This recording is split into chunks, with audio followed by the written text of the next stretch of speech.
आपण इम्पॅक्टची एक बातमी बघणार आहोत। देहूतील इंद्रायणी नदीला जलपर्णीचा विळखा पडला होता। ही बातमी न्यूज 18 लोकमतनं दाखवली होती। या बातमीनंतर नगरपालिकेने युद्धपातळीवर इंद्रायणी स्वच्छ करण्याचं काम हाती घेतलं। देहूतील मुख्य मंदिर घाट परिसर ते वैकुंठ गमन मंदिर दरम्यानची इंद्रायणी नदीतील जलपर्णी काढून टाकण्यात आलेली आहे। काही दिवसांवर असलेल्या पालखी सोहळ्याच्या आधी देहूतील इंद्रायणी नदी जलपर्णी मुक्त करण्याचं आश्वासन नगराध्यक्षा पूजा दिवटे यांनी दिलं होतं।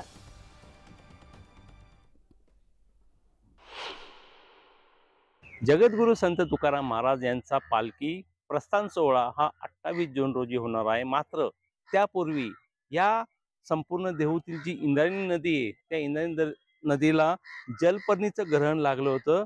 आपण ती बातमी देताच आता कुठंतरी प्रशासन खडबडून जागं झालेले आणि ह्या संपूर्ण इंद्रायणी नदीची या प्रशासनाने स्वच्छता केलेली। आपण जर पाहायला गेलं तर आज ही इंद्रायणी नदी ही काचेसारखी चकाकक आहे।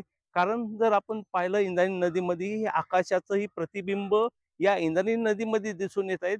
कारण की काही दिवसात जर पूर्वी पाहिलं होतं तर या संपूर्ण इंद्रायणी नदीवर जलपर्णीचं साम्राज्य होतं।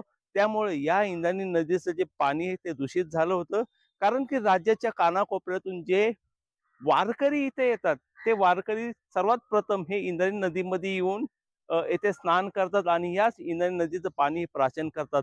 परंतु ही दूषित झालेली इंद्रायणी नदीची बातमी न्यूज 18 लोकमतने दाखवताच कुठंतरी देहू नगर पंचायत प्रशासन हे जागं झालेलं आहे आणि देहू नगर पंचायतनी ही संपूर्ण इंद्रायणी नदीची स्वच्छता केलेली आहे। त्यामुळे कुठंतरी आपल्याला या इंद्रायणी नदी ही संपूर्ण जलपर्णी मुक्त अशी दिसून येत आहे। गणेश जुडाम, न्यूज 18 लोकमत, देहू।